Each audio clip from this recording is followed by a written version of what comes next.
옛날 옛적 어느 고을의 추운 겨울날이었습니다.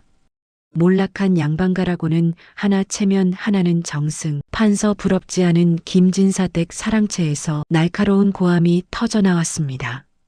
이게 지금 사람이 먹으라고 가져온 것이냐? 시어머니 박씨 부인이 며느리 연아가 가져온 밥상을 발로 툭 찼습니다.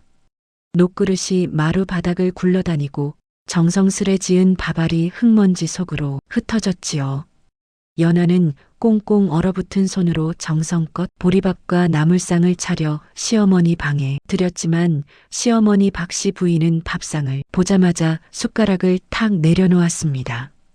애야, 내 친정에서는 이런 걸 밥이라고 먹느냐? 냄새만 맡아도 천한 것들의 비린내가 진동을 하는구나. 연아가 고개를 숙이며 말했습니다. 어머님, 시장에서 가장 좋은 곡물로. 시장? 그래, 내 아비가 시장 바닥 구석에서 소금짐이나 지는 장돌뱅이니 오죽하겠느냐. 내가 해온 밥은 우리 집 하인들이 먹는 꿀꿀이죽보다도 못하구나. 그녀는 며느리가 보는 앞에서 뜨거운 국, 물을 마당 개밥 그릇에 부어버리며 싸늘하게 웃었습니다. 그때 안방에서 나온 남편 김서생은 한술 더 떴습니다. 그는 아내의 멍든 마음을 보듬기는커녕 연아의 손목을 거칠게 낚아챘습니다. 부인, 내 공부를 방해할 셈이요? 시장통 냄새가 이 서재까지 흘러들어와네. 정신이 어지럽소. 당신 아버지가 보낸 그 조잡한 소금 자루도 당장 내다 버리시오. 양반 가문의 며느리가 되었으면 그 비천한 근성부터 뽑아내란 말이오. 남편은 연아가 시집올 때 가져온 유일한 가보인 비단 보자기까지 갈갈이 찢어 마당에 던져버렸습니다. 연아는 찢긴 비단 조각을 주우며 입술을 깨물고 피눈물을 삼켰습니다. 설 명절을 앞두고 친정아버지 최 노인이 소금을 팔아 모은 돈으로 귀한 굴비 한 두름을 사들고 찾아왔습니다. 연아야, 이 예비 왔다. 하지만 대문을 열고 나온 사위는 장인의 행색을 보자마자 침을 뱉었습니다. 아니, 장인어른, 이 동네 양반들이 보고 비웃으면 제 체면이 뭐가 됩니까? 당장 나가십시오. 최 노인이 떨리는 손으로 굴비를 내밀자 사위는 그것을 낚아채 마당 흙바닥에 패개쳤습니다. 이런 썩은 생선 비린내가 우리 집 기운을 다 망치는구려. 여봐라. 이 노인이 다시는 근처에 얼씬도 못하게 대문을 걸어 잠그거라. 시어머니 박씨까지 나와 코를 쥐어짜며 소리쳤습니다. 애구구 땀냄새야. 얘 연아야. 어서 내 아버님 데리고 나가거라. 아버지는 흙투성이가 된 굴비를 주워 담으며 딸에게 억지 웃음을 지었습니다. 연아야, 괜찮다. 내가 생각이 짧았구나. 아버지는 절뚝거리는 다리로 돌아섰고 연아는 피눈물을 흘리며 그 뒷모습을 지켜보았습니다. 최 노인은 평범한 장돌뱅이가 아니었습니다. 그는 젊은 시절 장원급제를 하고도 권세가들의 비리에 환멸을 느껴 은둔한 당대 최고의 지략가였지요. 지금은 장돌뱅이를 하며 신분을 감추고 살지만 보통 인물이 아닙니다. 하루는 남편 김서생이 장을 보러 나갔다가 우연히 길 저편에서 소금짐을 지고 가는 장인 최 노인을 목격합니다. 어휴, 또 창피하게 저러고 다니네라며 고개를 돌리려던 찰나 기묘한 광경을 봅니다.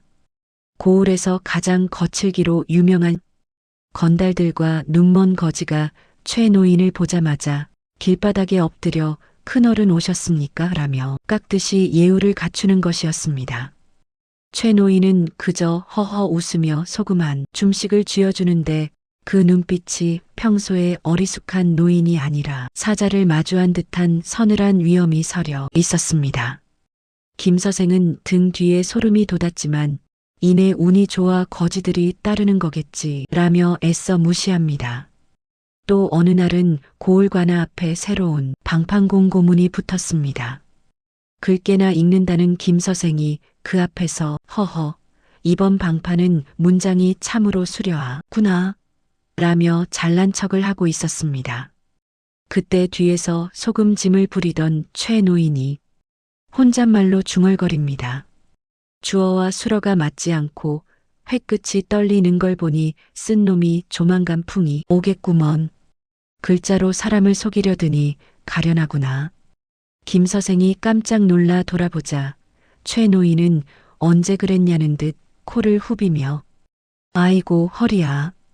소금 사려 라며 비틀비틀 걸어갑니다. 김 서생은 글도 모르는 노인네가 감히 사또의 글을 비평해 라며 비웃었지만 일주일 뒤 실제로 그 방판을 쓴 이방이 풍으로 쓰러졌다는 소식에 밤잠을 설치게 됩니다. 초승달이 기울던 밤 신임 사또이자 최 노인의 제자가 비밀리에 그를 찾아왔습니다. 스승님, 어찌 이런 누추한 곳에 계십니까? 최 노인은 낮에 사위가 내팽개쳤던 굴비를 떠올리며 서늘하게 미소 지었습니다. 허허, 이제는 잠시 붓을 들어야 할 때가 된 것 같군. 며칠 후 최 노인은 딸의 집에 들렀다가 실수인 척 낡은 종이 뭉치를 떨어뜨리고 갑니다. 김 서생은 그것을 주워 펼쳐보고는 눈이 휘둥그레집니다. 거기에는 고을 변두리 황무지 땅들이 적혀 있었고 그 밑에는 이런 주석이 달려 있었습니다. 이 땅 밑에 흐르는 것은 물이 아니라 한양 권세가들이 목숨 걸고 찾는 흰 금소금의 맥이다. 김 서생은 무릎을 탁 쳤습니다. 아, 장인어른이 장돌뱅이 치고 돈을 좀 만지는 이유가 여기 있었구나. 이 노인네가 혼자만 이 노다지를 독차지하고 있었어. 김 서생은 그 땅들이 사실은 농사도 지을 수 없는 척박한 소금기 섞인 땅이라는 사실을 확인합니다. 하지만 그는 최 노인이 쓴 흰금의 맥이라는 말에 눈이 멀어버립니다.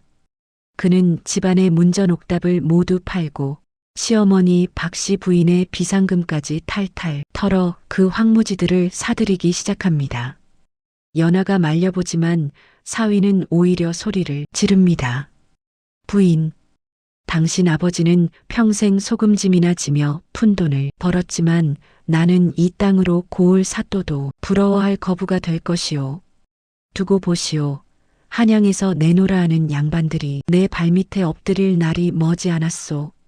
땅을 다 사들였지만 돈이 부족해지자 김 서생은 해서는 안 될 선택을 합니다. 고을 형방과 결탁하여 조세 장부를 조작해 관아의 공금을 빼돌려 땅에 더 투자한 것이지요. 그는 매일 밤 황무지에 나가 땅을 파헤치며 광기 어린 웃음을 짓습니다.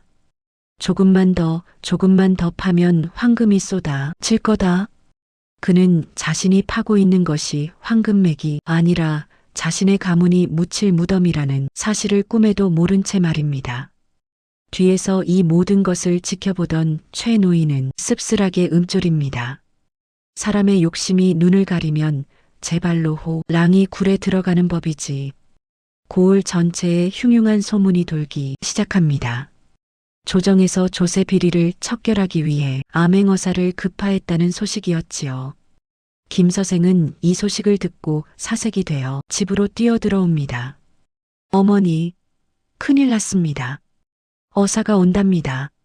우리가 빼돌린 공금 장부가 들통나면 우리 가문은 끝장입니다. 시어머니 박씨 부인은 평소에 거드름은커녕 덜덜 떨리는 손으로 아들의 멱살을 잡습니다. 이 멍청한 놈아. 그러게 확실히 처리했어야지. 당장 그 장부를 없애거라. 증거만 없으면 사또도 우리를 얻지 못한다. 그 시각 최 노인이 어슬렁어슬렁 사위의 집을 찾아옵니다.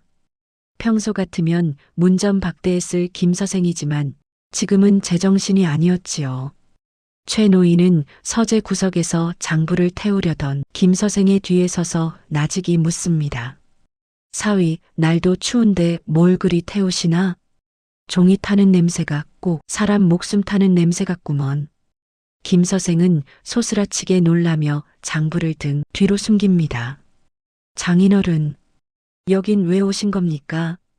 바쁘니까 어서 나가세요. 거렁뱅이 소금 냄새가 내 서재를 다 망치고 있지 않습니까? 최 노인은 허허 웃으며 사위의 책상 위에 놓인 붓 한 자루를 만져봅니다. 붓은 사람을 살리는 데 써야지 죽이는 데 쓰면 반드시 화를 입는 법인데. 쯧쯧. 최 노인은 의미심장한 말을 남기고는 연화에게 짧은 눈짓을 보내고 사라집니다. 김 서생이 장부를 아궁이에 던져 넣으려는 찰나 대문이 부서질 듯한 소리와 함께 관아의 포졸들이 들이닥칩니다. 조세 장부를 조작하고 나라의 돈을 훔친 김 서생을 체포하라. 김 서생은 황급히 장부를 불 속으로 밀어 넣으려 했지만 이미 포졸들이 그의 팔을 낚아챘습니다. 뒤이어 들어온 형방이 비웃으며 말합니다. 김서방, 자네가 산 그 황무지 딱 말이야. 거기서 소금이 나올 거라 믿었나? 그 지도는 우리가 자네를 낚기 위해 만든 가짜였네. 포졸들에게 끌려가며 김 서생은 마당에 주저앉아 있는 연화에게 절규합니다. 연화야, 내 아비에게 가서 살려달라고 해. 그 노인네 시장 거지들하고 친하잖아. 돈이라도 좀 써보라고 하란 말이다. 제발. 연하는 차가운 눈으로 끌려가는 남편을 바라보며 속으로 되냅니다. 서방님, 제 아버지는 이미 그곳에 가 계십니다. 당신의 죄를 낱낱이 밝힐 그 높은 자리에 말입니다. 관아의 포졸들이 들이닥치자 시어머니는 마당에 주저앉아 통곡했고 김서방은 겁에 질려 아내 연화에게 매달렸습니다. 부인, 장인어른께 가서 돈이라도 좀 빌려와봐. 연화는 남편의 손을 차갑게 뿌리치며 말했습니다. 하인도 안 쓰는 물건을 가져오던 제 아버지가 과연 당신을 구해주실까요? 관아 마당 한복판, 포박된 채 무릎을 꿇은 김서방과 시어머니 앞에 한 남자가 위험 있게 걸어 내려왔습니다. 바로 연화의 아버지, 최 노인이었습니다. 김서방은 제 눈을 의심했습니다. 장인어른? 어찌 여기에? 최 노인은 김서방이 조작했던 조세 장부의 원본을 바닥에 던졌습니다. 내 놈은 내가 까막눈인 줄 알았겠지? 내가 법도를 운운하며 내 딸을 멸시할 때 나는 이미 이 썩은 장부의 실체를 파악하고 있었다. 내 놈이 그토록 무시하던 장돌뱅이의 솜씨가 어떠냐? 시어머니 박 씨가 며느리 연화의 치맛자락을 붙잡으며 구걸했습니다. 애야, 내가 죽을 죄를 지었다.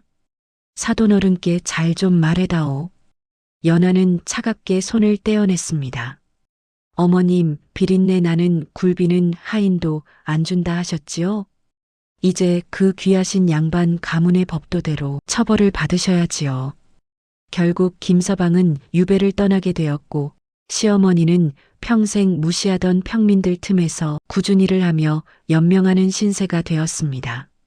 연화는 아버지와 함께 당당히 친정으로 돌아왔습니다. 아버지는 사또의 자문관이 되어 후학을 양성하게 되었고 가난했던 오두막 대신 정갈한 기와집이 세워졌습니다. 어느 화창한 봄날 아버지가 사주신 고운 꽃신을 신은 연화가 웃으며 말했습니다. 아버지, 이제 더는 눈물 흘리지 마세요. 두 부녀의 모습은 세상 그 누구보다 귀하고 당당했습니다. 오늘 이야기 어떠셨습니까? 사람을 겉모습만 보고 판단하고 소중한 인연을 함부로 대한 자들의 말로가 참으로 통쾌하지 않으신가요? 여러분 주변에도 이런 사람이 있다면 오늘 이 이야기를 들려주세요. 오늘 이야기가 재미있으셨다면 구독과 좋아요 부탁드립니다. 여러분의 생각을 댓글로 남겨주시면 큰 힘이 됩니다. 시청해주셔서 감사합니다.